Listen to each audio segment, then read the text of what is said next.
Number B, setting the arc welding plan, जिसमें आपका aim होगा setting the arc welding plan. Aim मतलब कि आपको क्या बनाना है, क्या करना है। जैसे कि आपको इसमें setting the arc welding plan arc welding का एक प्लांट तैयार करना है, जिसमें आपको कुछ रॉ मटेरियल की आवश्यकता होती है। जैसे कि जिसमें आपके दो प्राइमरी रॉ मटेरियल हैं, पावर सप्लाई और इलेक्ट्रो। ये आपके इसमें raw material, primary raw material है। अब बात होती है इसके टूल्स एंड इक्विपमेंट। इसमें क्या क्या टूल्स प्रयोग की जाएंगे, क्या क्या इक्विपमेंट की आवश्यकता होती है। जैसे नंबर 1, एसी या फिर डीसी आर्क वेल्डिंग की मशीन की, एक ऐसी मशीन की जो एसी या फिर डीसी में होनी चाहिए। ट्राई स्क्वायर होना चाहिए, जिससे कि आप उसकी लेंथ नाप सकें। बेंच वाइंस होनी चाहिए, स्क्रैबर होना चाहिए, हेक्जा विद ब्लेड होनी चाहिए, स्टील रूल्स मतलब स्टील का पैमाना होना चाहिए, क्लिपिंग हैमर होना चाहिए, फाइल होनी चाहिए, वायर ब्रूस होना चाहिए, टॉन्ग्स होना चाहिए, हैंड स्क्रीन एंड हेलमेट होना चाहिए। और उसके बाद आपको कुछ सेफ्टी के बिहेवियर होने चाहिए। ऑपरेशनल स्टेप्स, इसके ऑपरेशनल स्टेप क्या क्या होते हैं। नंबर फर्स्ट, एसी या फिर DC arc welding machine. Number पहली बात आपके पास एसी या फिर डीसी आर्क वेल्डिंग मशीन होनी चाहिए। आर्क वेल्डिंग प्लांट सेट करने के लिए एक वेल्डिंग मशीन की आवश्यकता पड़ती है, जो एसी वेल्डिंग ट्रांसफार्मर या डीसी मोटर जनरेटर सेट हो सकता है, जिससे मतलब कि एसी हो या फिर डीसी हो,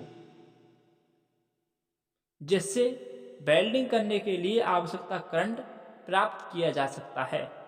अर्थ क्लैंप एंड इलेक्ट्रोड होल्डर के बारे में, वेल्डिंग मशीन में से इलेक्ट्रोड तक करंट ले जाने के लिए इलेक्ट्रोड होल्डर तथा अर्थिंग के लिए अर्थ क्लैंप की आवश्यकता पड़ती है।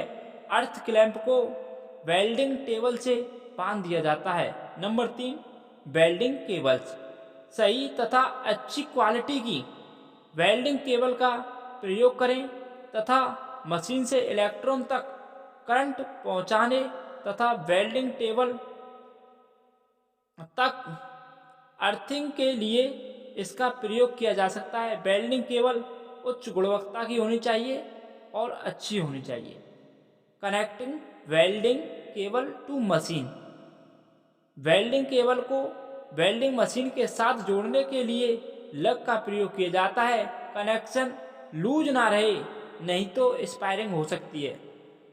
दूसरी तरह से वेल्डिंग केबल को 20 से 25 mm छीलकर इलेक्ट्रोड होल्डर तक अर्थ क्लैंप के साथ जोड़ देना चाहिए।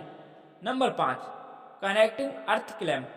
अर्थ क्लैंप को वेल्डिंग केबल के साथ सही प्रकार से जोड़ना चाहिए। सही प्रकार से अर्थिंग केबल को वेल्डिंग टेबल से बांध देना चाहिए। Number 6, earthing of welding machine and switch box. Machine को सही तरह से अर्थिंग करना चाहिए ताकि करंट का झटका ना लगे। स्विच बॉक्स में सही तारों के फ्यूज लगाने चाहिए, जिससे अधिक करंट होने पर फ्यूज के तार जल जाएं और मशीन की सप्लाई बंद हो जाए।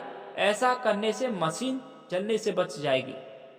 सेफ्टी प्रिकॉशंस, कुछ इसके लिए आपको सावधानियां भी बरतनी होती हैं। जैसे कि नंबर 1, बिजली से चलने वाले यंत्रों की अर्थिंग सही तरह से कर लेनी चाहिए। बिजली के सभी कनेक्शन लूज नहीं होने चाहिए, नहीं तो स्पायरिंग होती है। अगर मशीन ओवरलोड या हीट हो जाए तो कुछ देर के लिए मशीन बंद कर देनी चाहिए। वेल्डिंग कार्य समाप्त होने के बाद पहले मशीन को, फिर स्विच बॉक्स को तथा अंत में मेन स्विच को बंद कर देना चाहिए। जय हिंद।